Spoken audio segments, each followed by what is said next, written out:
selamat datang di podcast kita hari ini. Tema yang akan kita bahas adalah hubungan antara budaya Indonesia dan agama Islam. Bagaimana nilai-nilai Islam hadir dalam kebudayaan kita serta beberapa kasus gesekan antara budaya, agama, dan negara di Indonesia.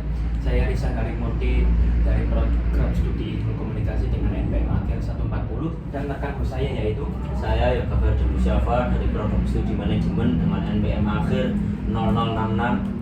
bersama teman-teman saya yang ada di sini. Mari kita mulai perkenalannya. Perkenalkan, nama saya Gita Amelia Safitri dari Prodi Akuntansi dengan NPM belakang 277. Saya Deswita Syarisadida dari Prodi Manajemen dengan NPM 022. Saya Nabila Maulidia Sarifah dari program studi akuntansi dengan NPM 152. Saya Catherine Berliana dari program studi administrasi bisnis NPM Akhir 126. Saya Anggita Narpam Bagio dari program studi manajemen dengan NPM Akhir 072. Saya Ilham Dharma Satya dari program studi manajemen NPM Akhir 472. Saya Arfi Agisti dari program studi akuntansi dengan nomor NPM belakang 270. Kita mulai pada segmen pertama yaitu budaya Indonesia di mata agama Islam. Nah, Indonesia mempunyai kekayaan budaya yang luar biasa melimpah, mulai dari tari-tarian, ritual adat, rumah adat, bahkan upacara tradisional. Nah, Islam sendiri adalah agama mayoritas yang ada di Indonesia. Nah, bagaimana sih pandangan Islam terhadap budaya Indonesia yang beragam ini? Mungkin kita bisa menjelaskan. Ya, makasih ya Mas Risam. Kalau menurut saya ya, pengetahuan saya, Islam itu kan mengajarkan kita untuk menjaga suatu tradisi di mana selagi tradisi itu tidak melanggar aturan Islam.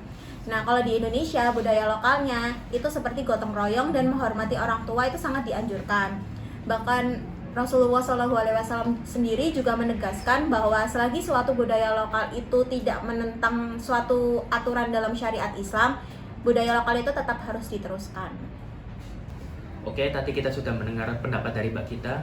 Bagaimana pandangan dari sisi budaya, yaitu Mbak Deswita bisa menjelaskan? Nah, kalau dari sisi budaya, Indonesia tuh punya banyak budaya yang menyatu dengan Islam. Salah satunya tuh kayak hajatan gitu. Hajatan itu seringkali menggunakan unsur keislaman dalam doaannya.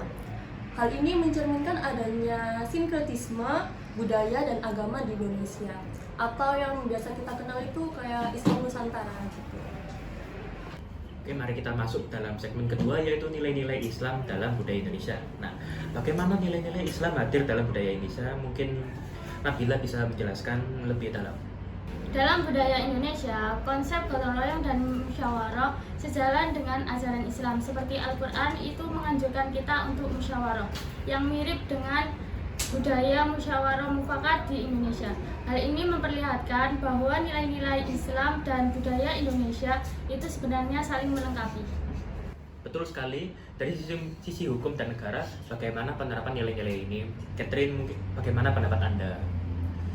Oke, mungkin kalau dari persepsi hukum, Indonesia ini sendiri tuh udah ada Pancasila sebagai dasar negara, dan di sila pertamanya pun udah menyinggung dan udah mencerminkan seberapa pentingnya agama bahkan dalam prinsip ketuhanan.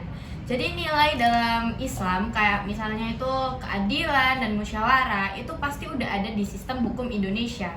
Dari situ sendiri kita itu bisa ngelihat kalau negara kita itu benar-benar menghargai peran agama dalam budaya dan masyarakat. Di sini saya akan meneruskan sebagai host. Seiring ada gesekan antara agama, budaya, dan negara, salah satu kasus yang sering kita temui adalah konflik antar tradisi, adat, dan pandangan agama yang ketat. Mungkin Damar bisa menjelaskan. Banyak ritual adat istiadat yang sering bertentangan dengan ajaran agama Islam, seperti yang dituduh syirik. Banyak kelompok-kelompok ajaran Islam yang ingin membenarkan, tetapi itu adalah identitas mereka yang menjadi pertentangan dari pihak yang membenarkan ataupun yang pihak adat istiadat.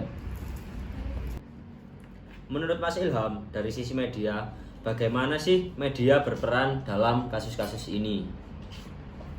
Media sangat berperan penting, yaitu sebagai pemicu ataupun peredam. Jika media tersebut menampilkan berita secara tidak objektif, maka akan ada perselisihan ataupun konflik yang lebih besar.